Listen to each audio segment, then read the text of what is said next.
Podcaster's Guide to the Conspiracy, brought to you today by Josh Edison and Dr. M. Dentith.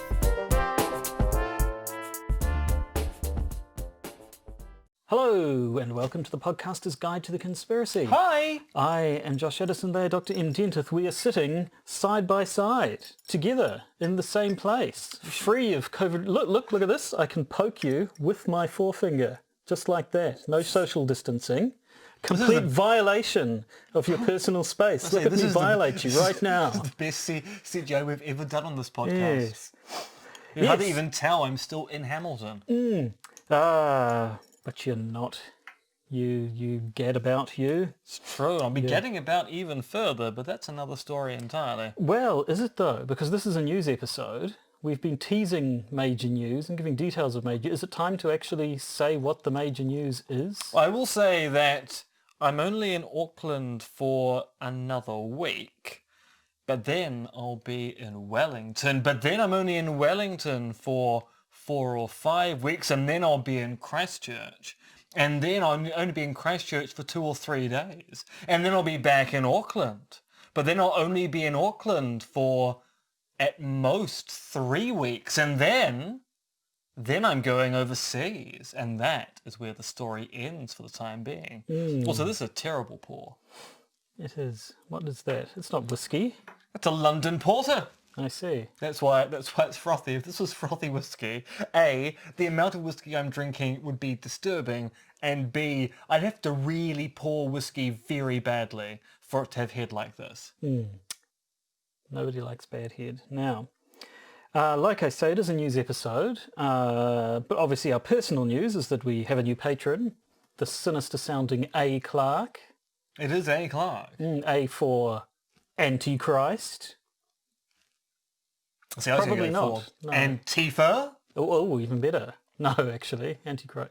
Anyway. Anarchist. Antebellum. Antebellum.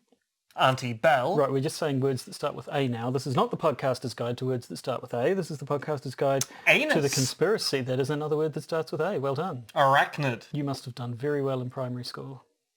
Yes. No, but I never got past my A's. Well. So our patron listeners will know that we usually do a bit of a news roundup in the bonus episodes. Anaerobic. Or aerobic. Athletic. But then we tend to say, no, we didn't. Did we do a news episode last month? No, I don't think we did. We could not be bothered. We had better things to do. We had an interview. Was that Joe? Brian? We had an interview with someone interesting anyway. We haven't done a news episode for 2 months, even though patrons, of course, get news all the time. Now, of course, because this is a news episode, patrons are getting a non-news episode, which we'll tell you about at the end of this episode, in case, like A. Clark, you want to become a patron too and find out more. And also, we still need 4 more patrons so that we will never masturbate on this podcast. Right. Although I'm reliably informed by one of our listeners, we can't stop them from masturbating whilst listening to the podcast. No, what you do in the privacy of your own home is entirely your business. And still illegal. So, should we play a chime of some kind and just get straight into the news? I think we've got a new sting. Do we? Oh.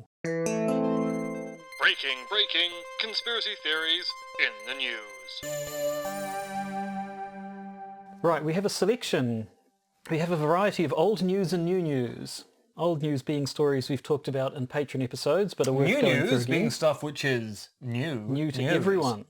Well, assuming you haven't already heard about it, watching the news yourself. But anyway, obviously the first thing we have to talk about is the election here in Aotearoa, New Zealand. Now, we mentioned this briefly last week. Anyone living here obviously knows what happened. Anyone outside the country probably does anyway if they're listening to last episode, the actual results of the election. But in the bonus episode last week, we delved a little more into the conspiracy-laden side of the election. Yes, because if you've been listening to this podcast for a while, or are au fait with news about New Zealand, you will be doubtless aware of Advance New Zealand and the New Zealand Public Party, which were our 2 extremely conspiratorial parties in the election of this year. There were other parties like the New Conservatives, who were also playing around with conspiracy theories. I think the Outdoors Party also Must have engaged in done a some bit of the old 1080 yeah. conspiracy theories. But Advance New Zealand, led by its co-leaders of Jamie Lee Ross and Billy Tika...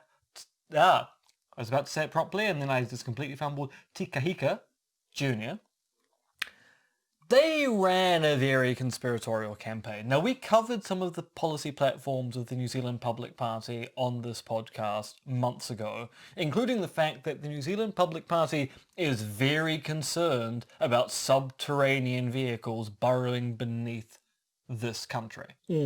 Now, many words were spilt in the media about the New Zealand Public Party and the bigger party they belong to, Advance New Zealand, leading to people to believe that maybe Advance New Zealand was a serious threat to the polis.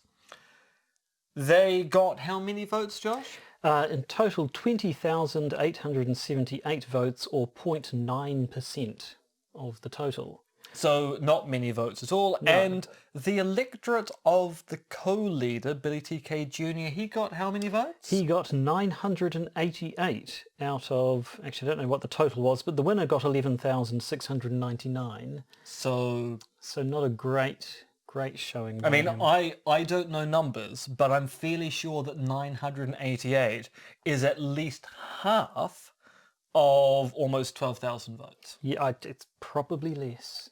Really? Yeah. You sure? No, it wasn't a big I amount. mean, at we all. are philosophers. I mean, what do we know about numbers? No, mathematics, it's something else entirely. Numbers are real.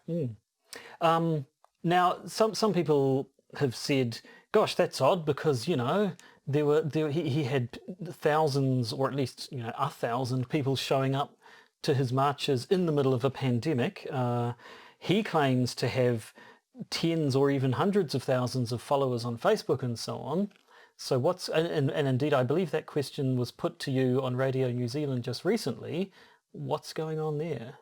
So we've got an issue here. So according to Billy TK Jr., Advance New Zealand had 350,000 Facebook followers, 75,000 people who had signed up to an email newsletter, and $50,000 worth of donations to the cause.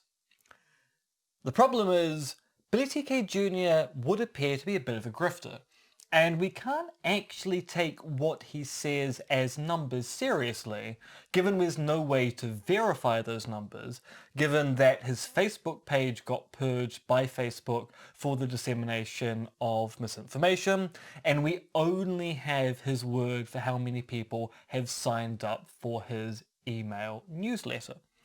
And people who are in the know about these things, who have been looking at the social media presence of people like Billy TK Jr. and Advance New Zealand in general, are going, actually, it looks more like his Facebook page had about 50,000 followers all up. We do not know the caliber of those followers, so we're not entirely sure whether they were all firm believers in the Advance New Zealand cause, or whether they were people who were going, oh, that Billy TK Jr., he says some ridiculous stuff. I can't wait to see what mad thing he's going to say next. So there's a worry here that even if he has these vast numbers of followers on Facebook, we actually have no guarantee that these people on Facebook are there because they believe Billy TK Jr. They might be people like Josh and myself who are simply interested in studying conspiracy theories, or even worse, people who want to poke fun at conspiracy theories. Or they could just be a little bit curious, I suppose. Yeah. They're not strongly committed to anything either way. So yes, any claims of the election being rigged against the Advance New Zealand party don't actually look very good. Now, what is interesting is that about a week before the election, Billy TK Jr. did make the claim that if his party got less than 1% of the vote, then voter fraud will have occurred, and basically he's been diddled of a place in Parliament. And of course he got under 1%. He's now going, look, I said if we didn't get more than 1%, that obviously we've been diddled. Some people are going, maybe he'd seen advance polling which indicated he wasn't going to do particularly well, and was kind of setting up the narrative for the claim that voter fraud has occurred. because he's certainly making the claim there should be more votes. Which, I mean, you can point to the number of potential votes that could have been cast and that number would make things up, but that's probably just because a whole bunch of people don't vote. Apparently voter participation was quite high this year. About 89%, I believe. So actually pretty good, certainly compared to other years. But however, 200,000 votes were effectively wasted of people voting for parties that got no representation in Parliament. And it does seem that Billy TK Jr. is conflating the wasted vote with what he's calling the missing vote and claiming, oh, those 200,000 votes are mine and they made them disappear, they've been wasted. Basically, no. Those are the votes that went to things like the New Conservatives, the Outdoor Party, organisations like that that didn't get anywhere. Those votes are effectively wasted, except of course they're not, because we have a proportional voting system, so the balance gets built up in the parties that actually did get representation. So let's speak no more of Billy TK Jr., I think. Let's instead speak about Facebook and Instagram, as it happens, who a couple of weeks ago did another crackdown on QAnon. Has this one stuck? Has this one been any more effective? Yes and no, in that, no, once again, QAnon and the various groups associated with QAnon have managed to find ways to talk about their theories in coded or cryptic ways. Also, another reason to say no is that Facebook and Instagram did engage in this crackdown on pages devoted to QAnon, but no crackdown on influencers that mention QAnon. So the big example we use in Australasia is the celebrity chef in Australia, Pete Evans, who goes on and on and on and on and on and on and on about QAnon. And of course, Facebook and Instagram have done nothing about him as an influencer. But if he were to set up a QAnon page, they would shut that down. So, I mean, it's more than they used to. I think prior to this, they would only ban things that actually were inciting violence in some way or another. But yeah, it also doesn't apply to individual posts, does it? It's No. only pages. whole pages or channels or what have you. So yeah, I mean, it's not nothing, but doesn't seem to be a hell of a lot. One thing I did like about this story, apparently this crackdown has been policed by Facebook's Dangerous Organizations Operations Team, or DO. Are they doing the do? We will see. I mean, an awful lot actually depends on what happens after the American election, which of course we'll have to cover next week. We will, yes. So it's Tuesday, right? It is, Tuesday, yeah. November the 2nd. So Wednesday, our time.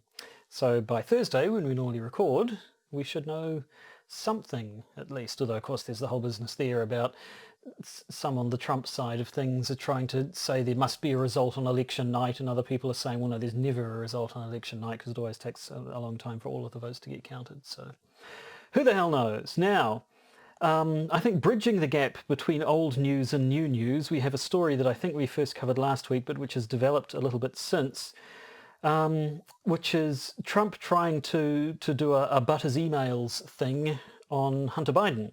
Now, I've heard that the laptop with the Hunter Biden material on it has a video of Hunter Biden travelling back in time and having sex with himself whilst inventing crack cocaine. Is that correct? It's not far from the mark. And indeed, I would not be surprised if I heard people actually claiming that of it. Now, the story, if you haven't Are you heard Hunter Biden? No. As far Are as you know. going to be Hunter Biden? Have I ever been Hunter Biden? What's the statistical possibility of me becoming Hunter Biden? Well, I mean, as every podcaster continues to podcast, that trend heads towards 100%. Right. Oh, well, we must be part of the way there then. Now, if you're not familiar with the story... and the thing is, no one is, well, because it keeps on changing. Yes. But Josh is going to try and explain it anyway. The guts of it is that a laptop or several laptops were... It's important to note, it could be many laptops, could be more than one or laptop. it might only be one laptop. were handed into a laptop repair shop in Delaware, but supposedly by Hunter Biden. Or by one of his associates, Yep. acting on Hunter Biden's behalf. Was I can just imagine, hi, I'm Hunter Biden's friend. My name is immaterial. I'm here to drop off Hunter Biden's laptops. Please don't look at the contents of Hunter Biden's laptop. I'll be off now. I'm Hunter Biden's friend. Something like that. These laptops weren't picked up. Hold on. So Hunter Biden's meant to be this kind of cutthroat CEO working in the Ukraine, if you believe the Republicans. Why is he taking his laptops into a repair shop in Delaware? I think they come from Delaware, although Hunter Biden doesn't currently live in Delaware as far as I'm aware. But so the owner of the shop, supposedly there's some business around I got suspicious of it because it had a sticker from the Beau Biden Foundation, a foundation named after, I think, Joe Biden's brother, Hunter Biden's uncle. And then either handed it into the FBI, or the FBI came to him and said, hey, we hear you might have Hunter Biden's laptop, can we have it please? And however it goes, supposedly there is a laptop on which they recovered emails which showed Hunter Biden setting up a meeting between his father Joe Biden and a senior executive at the firm Burisma, who he worked for in Ukraine, therefore furthering the narrative that they've been peddling for quite some time, which is that Joe Biden interfered in the firing of a Ukrainian prosecutor because that would have been damaging to the firm Burisma for which his son worked. Now, that story has always been argued against anyway. The reply to it is that, well, no, this prosecutor, A, wasn't investigating Burisma and wasn't fired for investigating one, was fired because this corruption investigator was found to be corrupt himself, and while Joe Biden, I believe, did say he should be gone, so did lots of other people internationally. A story we've covered several times on this podcast now. We certainly have, but then this story comes along and yeah, it just gets... Find that on Apple Music. Did you just say Siri? Did you say story? What did Yes. Siri just think you said? I think I said story, and my iPad thought I said Siri, and Siri decided to interfere with this podcast. Bizarre. That's the singularity, that's what it is. And the story has been murky, it's been changing. The man who runs the store, Mr. Mac Isaac, there we go. First of all, has some sort of a vision condition, which means he couldn't positively identify the person who brought the laptop in as Hunter Biden himself. And then, the story has gone backwards and forwards around details like, did the FBI come to him or did he go to the FBI? The general sources... Oh, and of course, let's not forget the detail that supposedly before handing in the laptop, he took a copy of its hard drive and handed that in to none other than Rudy Giuliani. And the story was eventually published in the New York Post, who were made aware of it by one Steve Bannon. It's a familiar sounding name there. And yeah, it's just sort of... The story itself appears to be full of holes, and then everyone who's looked at it has said this appears to be a fairly obvious disinformation campaign. Yeah, so what's interesting here is that apparently what happened initially when news of this laptop and the emails came out is that members of the Trump campaign team contacted the Wall Street Journal and said, look, we've got some incriminating evidence about Hunter Biden and his father, Joe Biden. Here are the emails. Will you write a story exposing this? And the Wall Street Journal went, this sounds interesting. We shall investigate.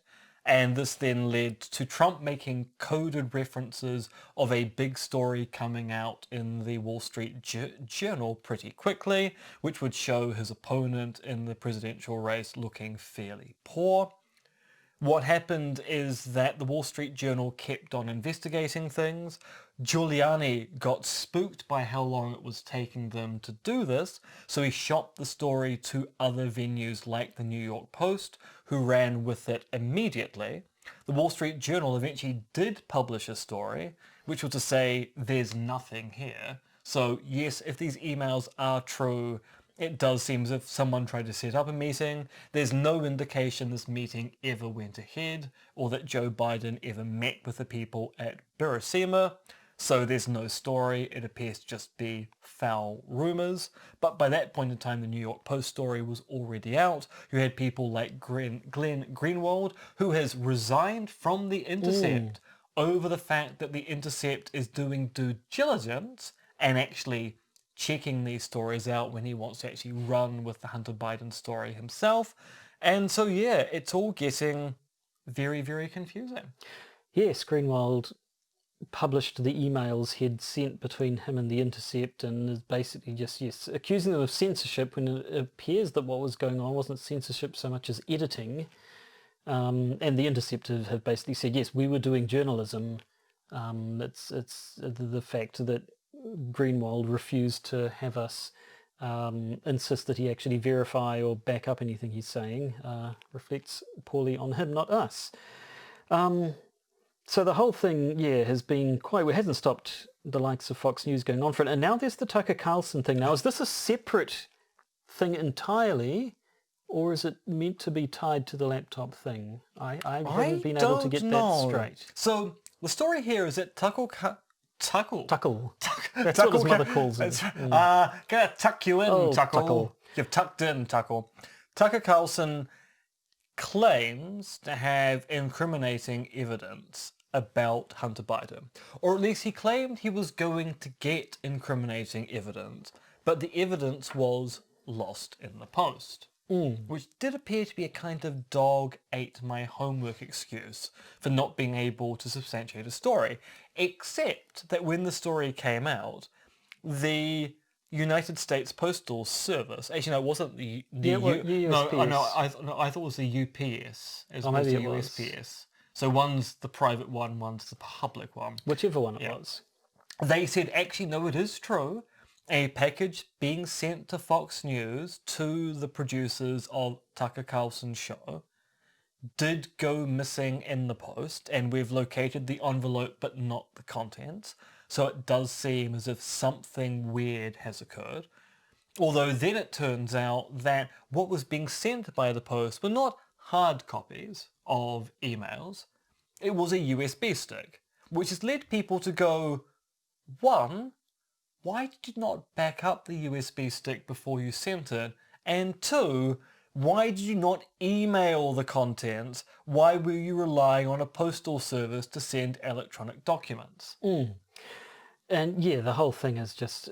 I had these... there are these documents that nobody made any copies of, despite the fact that... Which have conveniently disappeared en route. And so the whole thing has... I mean, it seemed like a bizarre thing to just even come out with. Why, if you didn't have the documents in your hand, why bring it up in the first place?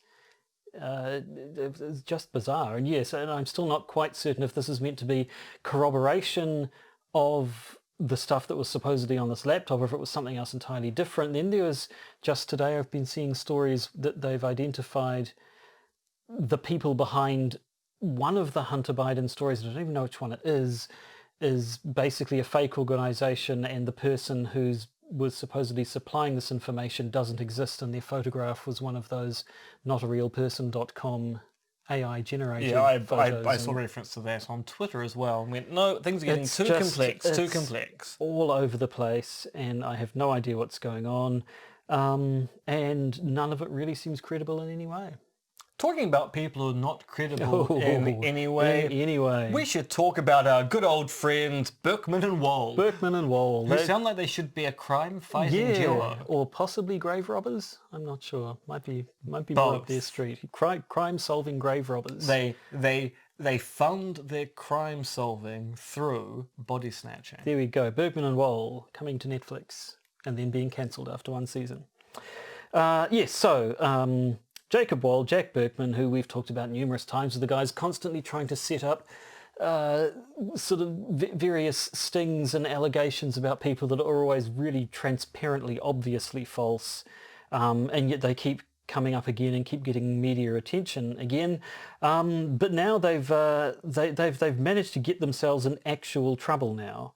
So they were allegedly behind a vote suppressing robocall scheme where calls went out to 12,000 or so. I've heard different figures. People, and they were doing the thing which people have been accusing people of in several past elections, which is going around and telling people, basically trying to frighten people off of voting, telling them that if they go into a centre to cast their ballots, then their information will be entered into a database, and which will be used by the police to locate fugitives or to call in debts or outstanding warrants whatsoever, and possibly by the Centre for Disease Control to track people down for mandatory vaccines, none of which is true, and all of which is simply designed to stop people in largely minority communities, i.e. largely Democrat voting communities, from even going out and voting in the first place. Now this is illegal. What they did, there's also bribery charges as well. I wasn't quite clear on who it was they were trying to bribe at the same time in connection to this. No, the story is very, very murky. Very, very murky. But what I do know is that they've been charged in Ohio's Cuyahoga County with 8 counts of telecommunications fraud and 7 counts of bribery.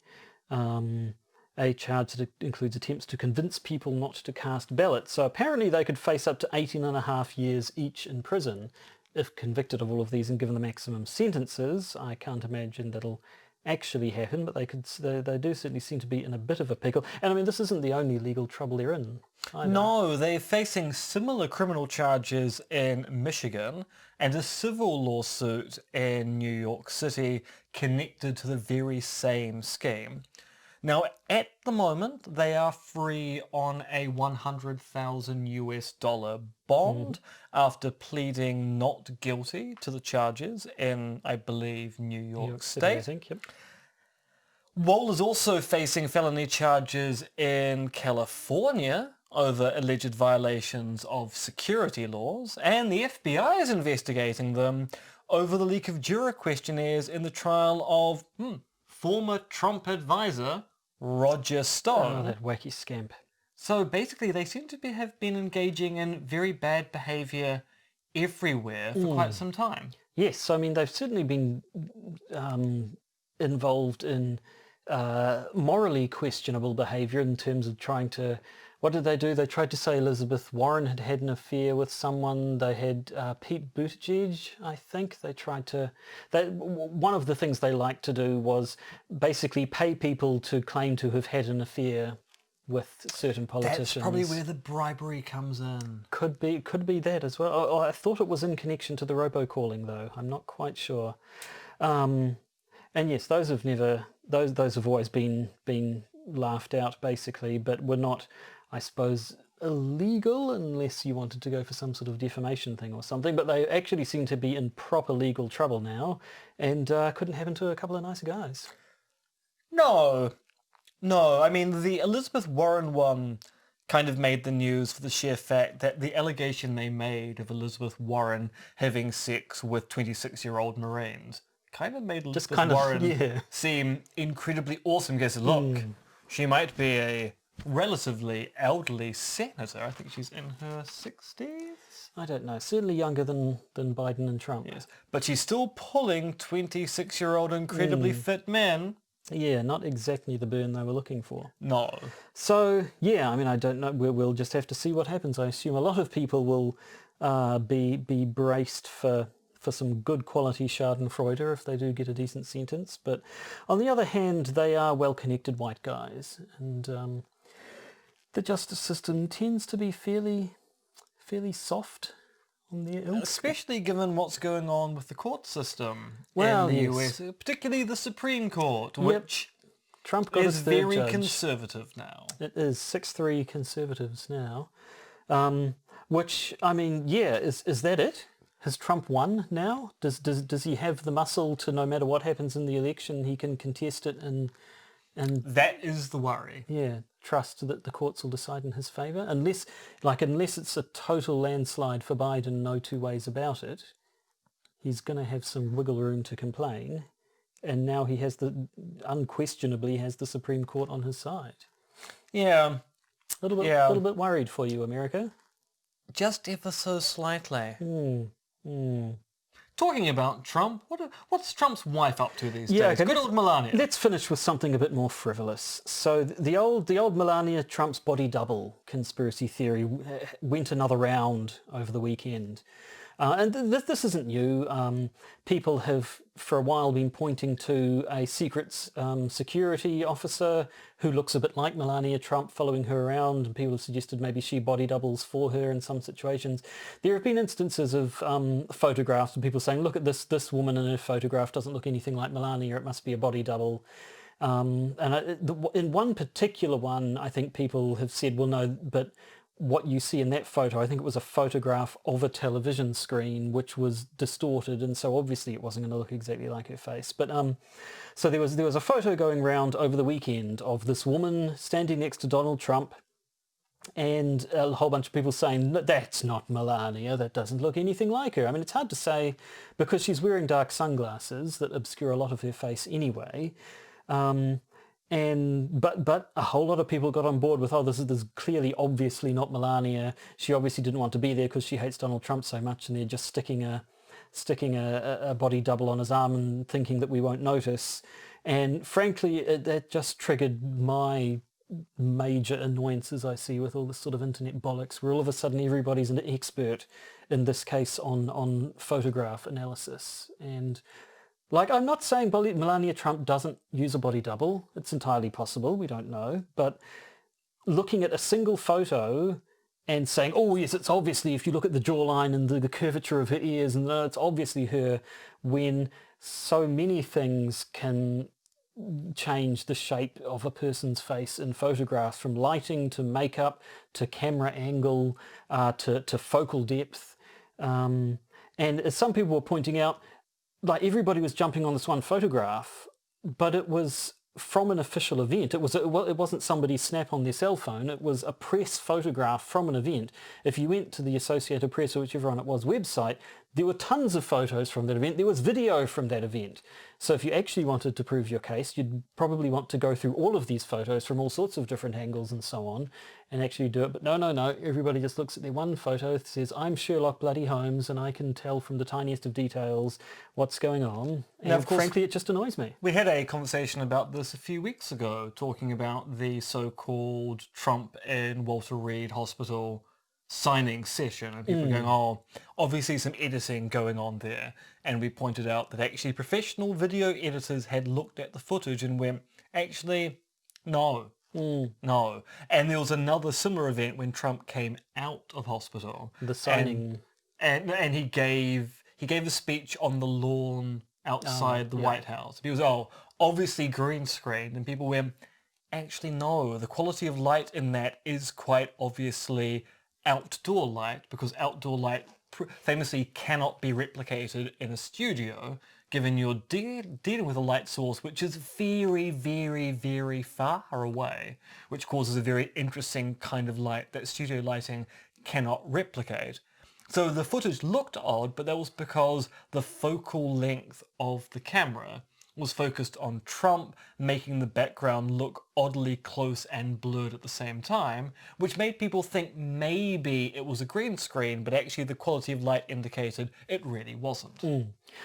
And I really recommend you look up, there are videos on YouTube about effects of lighting and effects of focal depth. I've seen one that had a person just staring straight ahead as they moved a light source in a circle around, above and to the sides of their face, and you would swear there was some sort of computer morphing going on, the amount that a person's face could seemingly change just based on the direction the lighting was come on. And then other ones of showing sort of zooming in and out with different focal lengths and watching a person's face change quite it can be exaggerated when you go right in and suddenly their nose is enormous and the rest of their face is disappearing away. But even subtly, it can really change the shape of a person's face. And another great example of this is cosplaying. So you'll get lots of professional cosplayers who will use makeup that will, on a camera, make the shape of their face look completely different.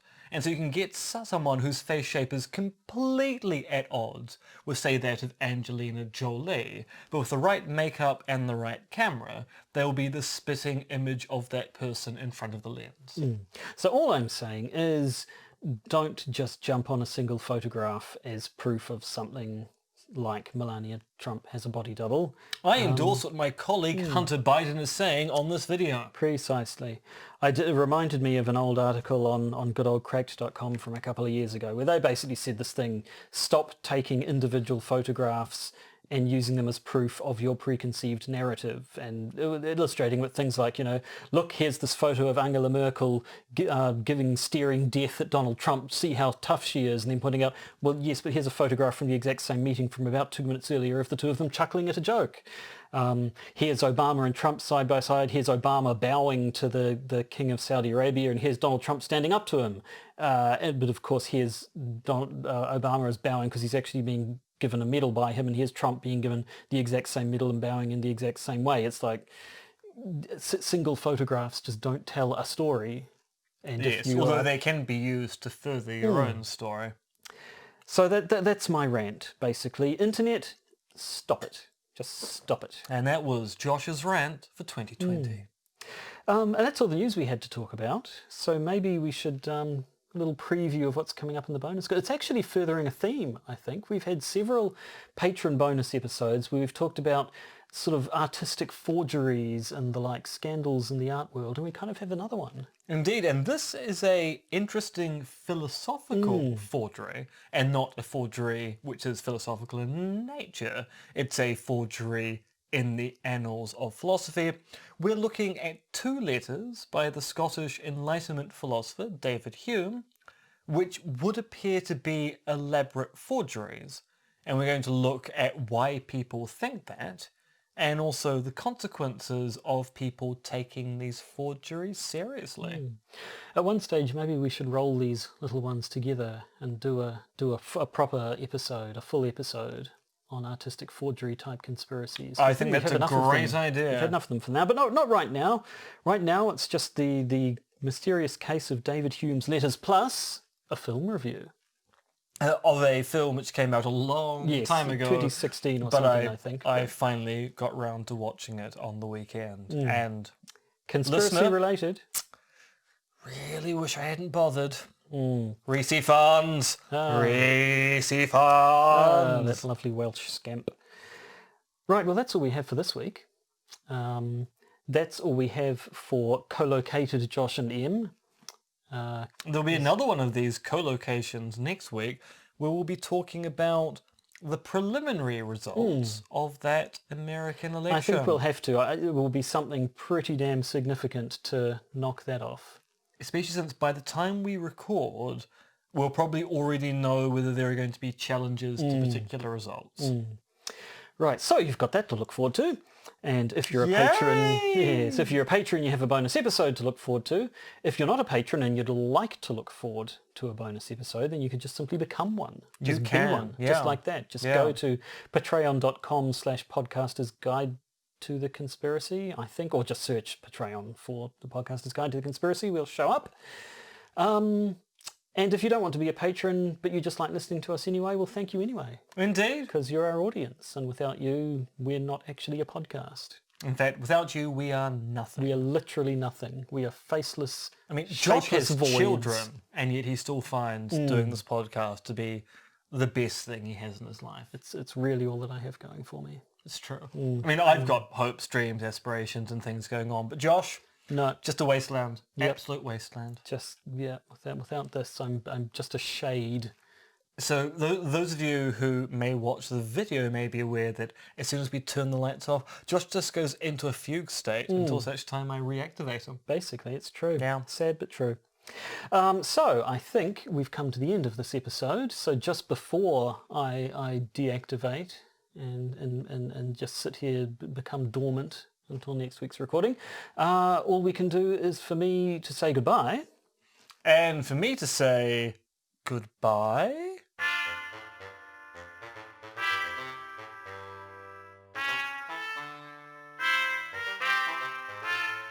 You've You've been listening to the Podcaster's Guide to the Conspiracy, starring Josh Addison and Dr. M.R.X. Denton, which is written, researched, recorded and produced by Josh and M. You can support the podcast by becoming a patron via its Podbean or Patreon campaigns. And if you need to get in contact with either Josh or M, you can email them at podcastconspiracy@gmail.com or check their Twitter accounts, Monkey Fluids and Conspiracism.